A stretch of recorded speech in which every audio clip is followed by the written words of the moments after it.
اعوذ باللہ من الشیطان الرجیم فریقا ہدی وفریقا حق علیہم الضلالہ انہم اتخذوا الشیاطین اولیاء من دون اللہ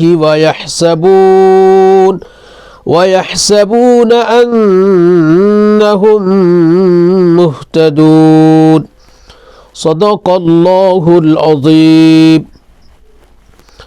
اللہ تعالیٰ نے ایک جماعت کو ہدایت دی اور ایک جماعت کے لیے گمراہی طے ہو گئی۔ انہوں نے اللہ کو چھوڑ کر شیطانوں کو دوست بنایا اور وہ گمان کرتے ہیں کہ وہ صحیح راستے پر ہیں۔ یہ سورہ اعراف کی 30 نمبر کی آیت ہے۔ اللہ تبارک و تعالی نے اس میں بہت ہی اہم بات بیان کی ہے کہ کچھ لوگ ایسے ہوتے ہیں جن کے لیے گمراہی طے ہو جاتی ہے۔ یہ کون لوگ ہیں جن کے لیے گمراہی طے ہو جاتی ہے؟ جو ایمان سے محروم رہتے ہیں، جو اعمال سے محروم رہتے ہیں، یہ وہ لوگ ہیں جو شیطانوں کو دوست بناتے ہیں۔ انہم اتخذوا الشیاطین اولیاء من دون اللہ۔ بڑی عجیب بات ہے۔ It's an amazing fact, shocking reality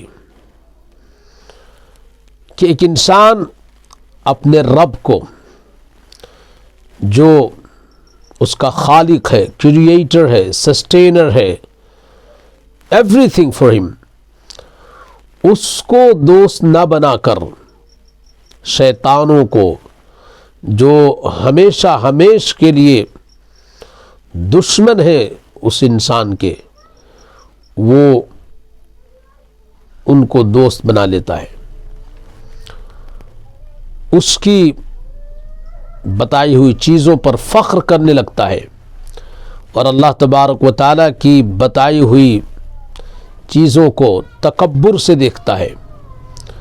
اللہ تبارک و تعالی نے ہدایت کے راستے سب کو بتا دیے۔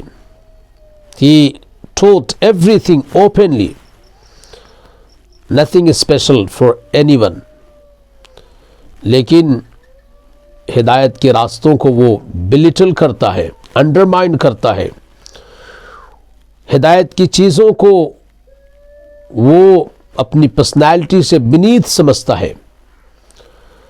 تو پھر اللہ تبارک و تعالیٰ کا فیصلہ ہو جاتا ہے کہ now it's late, now you are no longer eligible for ہدایہ، فار گائیڈنس۔ اب ہمیشہ کے لیے فیصلہ ہو جاتا ہے کہ تمہیں ہدایت نہیں ملے گی۔ انہم اتخذوا الشیاطین اولیاء من دون اللہ۔ اسی کو عربی مفسرین نے کہا کہ علل بہ، کہ اللہ تبارک و تعالی نے جو مہر لگا دی، فیصلہ کر دیا کہ اب یہ ہمیشہ کے لیے گمراہ رہے گا، اس کی علت کیا ہے؟ what is the reason behind this؟ انہم اتخذوا الشیاطین اولیاء من دون اللہ، کہ اس نے اللہ کو، اپنے رب، خالق، مالک کو، پروردگار کو چھوڑ کر اللہ کے دشمن کو اور خود اپنے دشمن کو دوست بنا لیا۔ So now he is not qualified for wisdom, he is not qualified for guidance. وَيَحْسَبُونَ أَنَّهُمْ مُهْتَدُونَ۔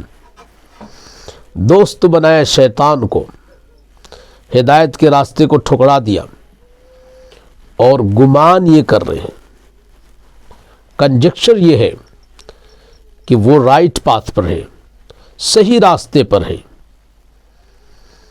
تو گمان کر لینے سے صحیح پر ہونا ضروری نہیں ہے۔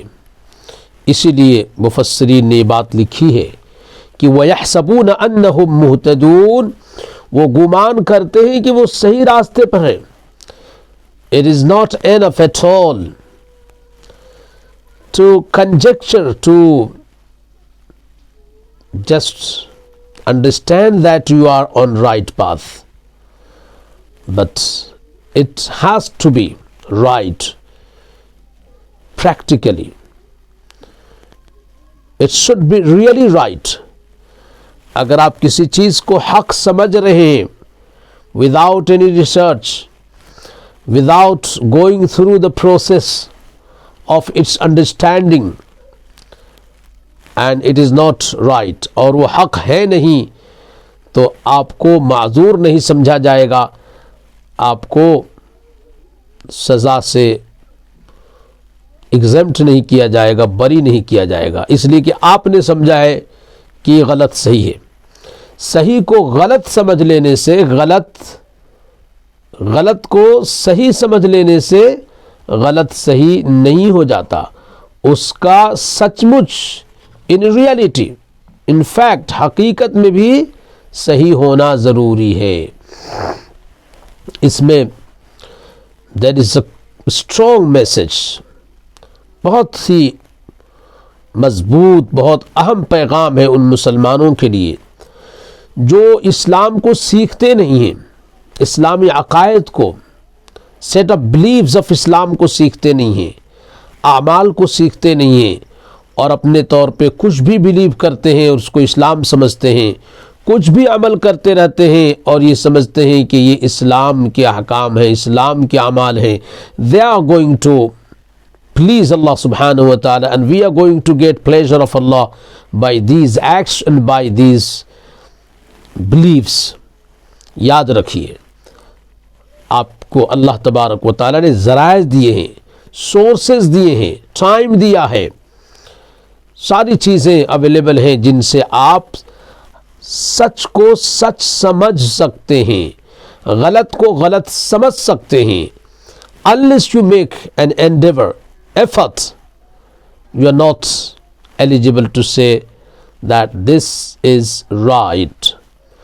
تو ابھی یہ طے کریں کہ اگر ہم نے دین کو باضابطہ سیکھا نہیں ہے, دین کے عقائد کو باضابطہ سیکھا نہیں ہے, اعمال کو سیکھا نہیں ہے, تو سیکھیں تاکہ ہم جس چیز کو صحیح سمجھ رہے ہیں وہ سچ مچ بھی صحیح ہو, جس عقیدے کو برحق عقیدہ سمجھ رہے ہیں وہ سچ مچ بھی برحق ہو.